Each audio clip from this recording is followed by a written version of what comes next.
Hello friends, so in this problem there is an bar element. So in the right side it is rigidly fixed and in the left side there is a spring element which is connected. The area of the spring it is given the area of the bar it is given as 0.05 meter square, and for the spring element you need to calculate the stiffness matrix for the spring element. And another property, that is elastic modulus, E is given as 20 into 10 power of 7 kilonewton per meter square, and the length of the bar it is given as 5 meter, and the applied forces at the node 2 it is given as 300 kilonewton. So you need to calculate what is the spring stiffness, that K value you need to calculate. So there is a condition, in order for the connection between the spring and the bar to deflect.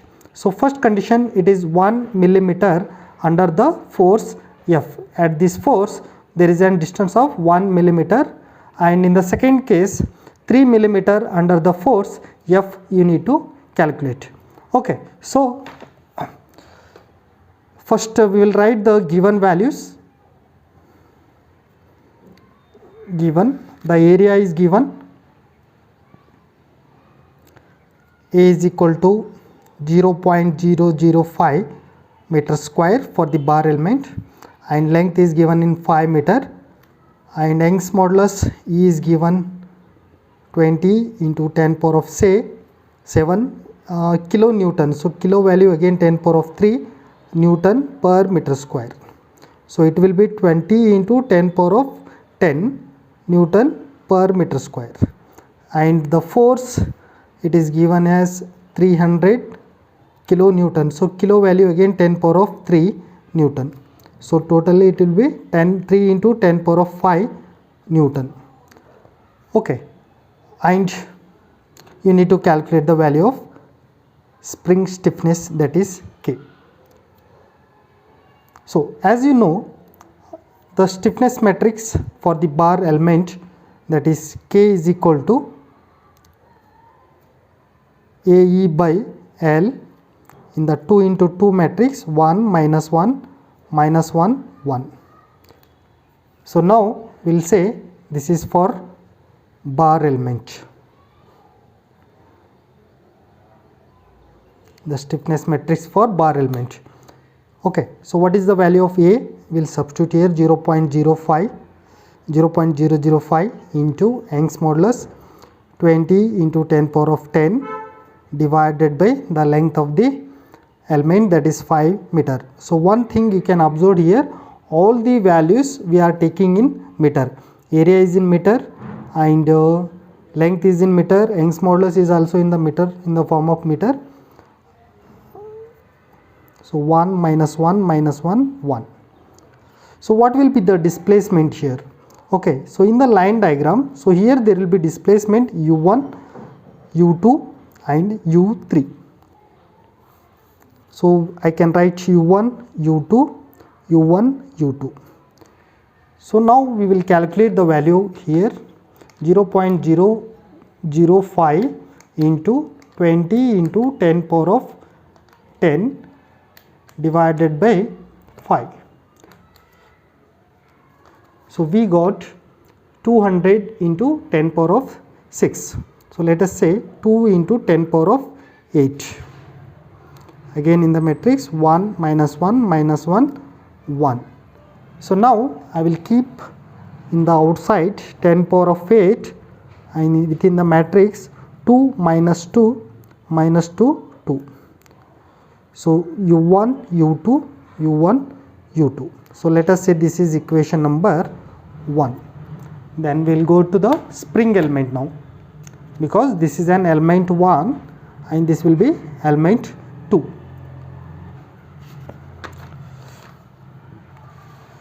So for the spring element,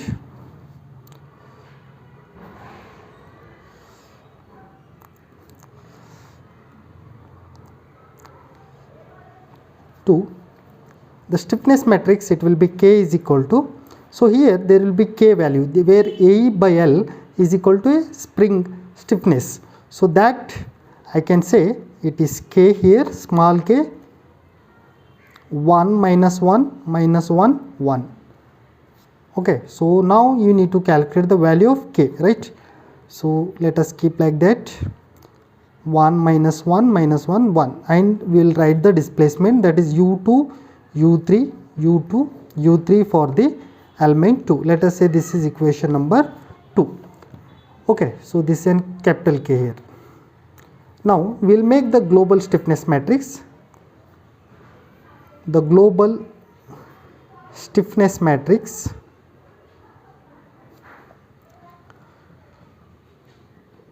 it means adding the K1 and K2, where K is equal to K1 plus K2 using the Gaussian elimination method.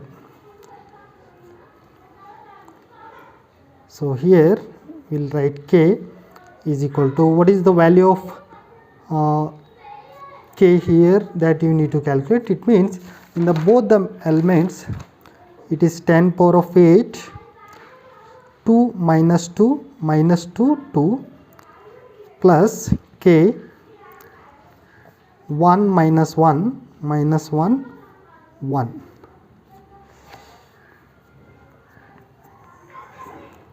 So let us take the value of K inside, so that there should not be nothing in the outside. So I will take 10 power of 8 also within the matrix, so that we can make adding. 2 into 10 power of 8 minus 2, again here minus 2 into 10 power of 8, 2 into 10 power of 8.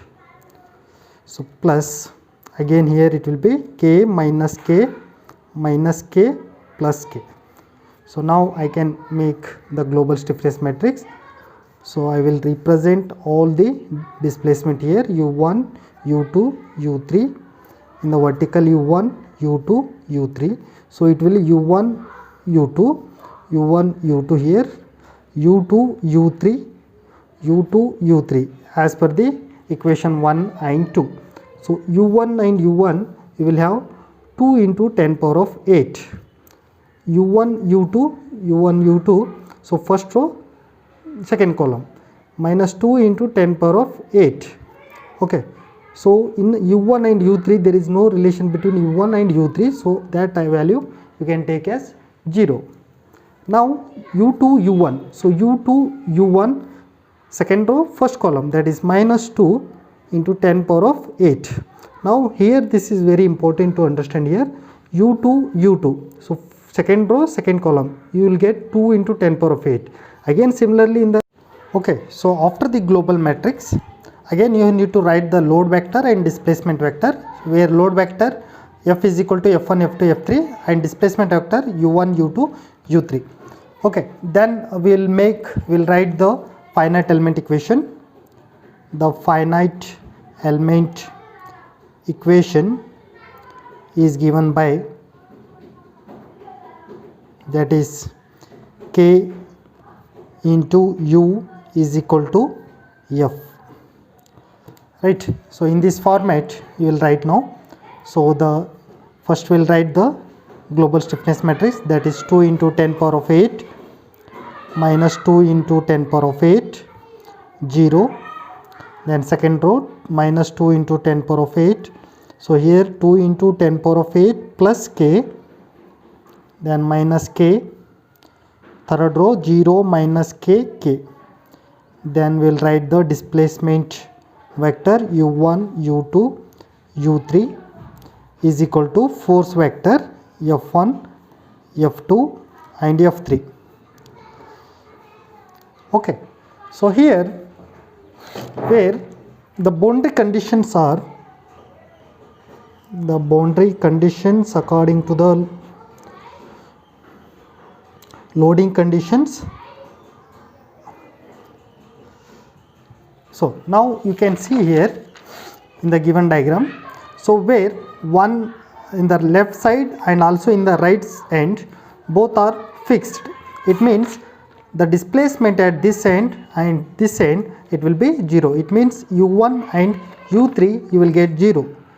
So I can say u1 u3 you will get 0, and the force is applied at node 2 towards the left side. It means towards the left we will take F2 as minus, and load is given as F value, that is 300 kilonewton.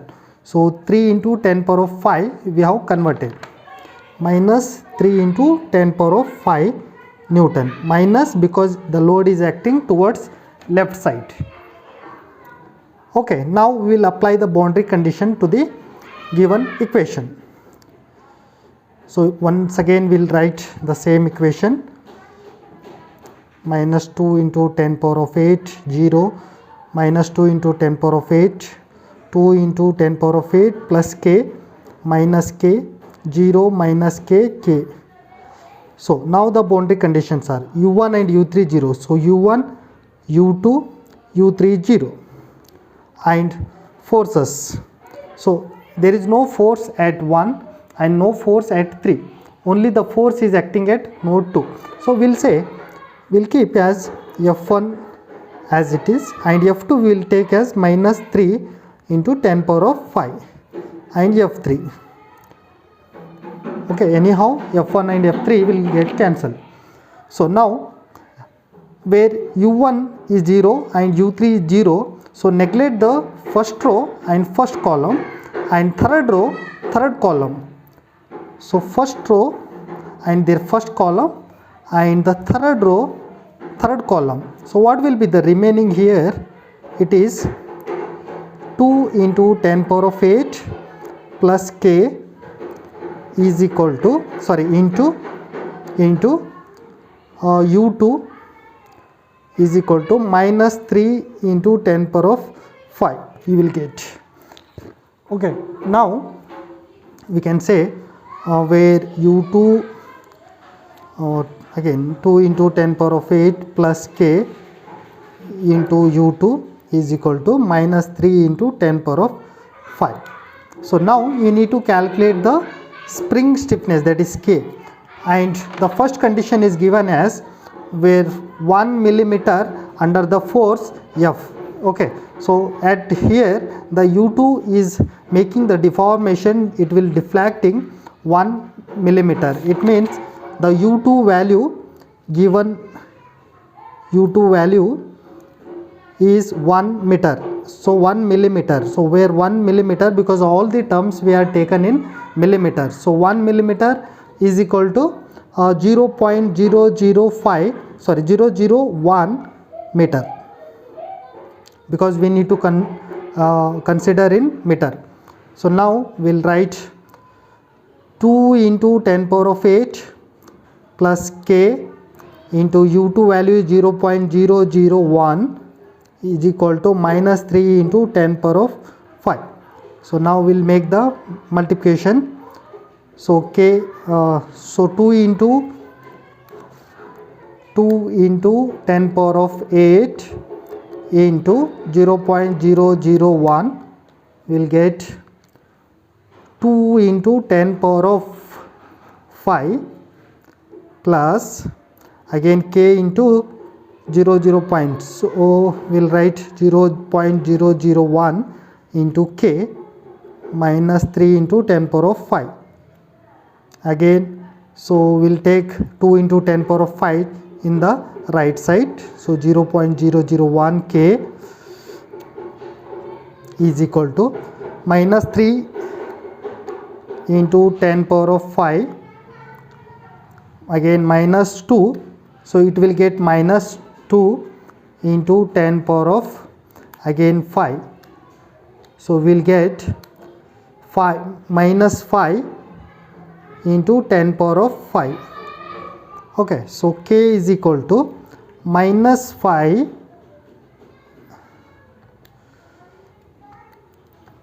into 10 power of 5 divided by 0.001. So we will get minus 5 into 10 power of 8, minus 5 into 10 power of 8 will be the stiffness matrix for the first condition, Newton per meter. The stiffness matrix when the u2 it will give the deformation of 1 millimeter. Okay, so then again we'll go for the next condition, that is when 3 millimeter under the force F2. It means when, second condition, when u2 is equal to 3 millimeter. So 3 millimeter, that is equal to 0.003. Am I right? So it is given as 3 millimeter, right? Okay, so it is in meter now. So now again we will have the same equation where we are here. So we will take this equation 2 into 10 power of 8, because only you need to change the u2 value. So 2 into 10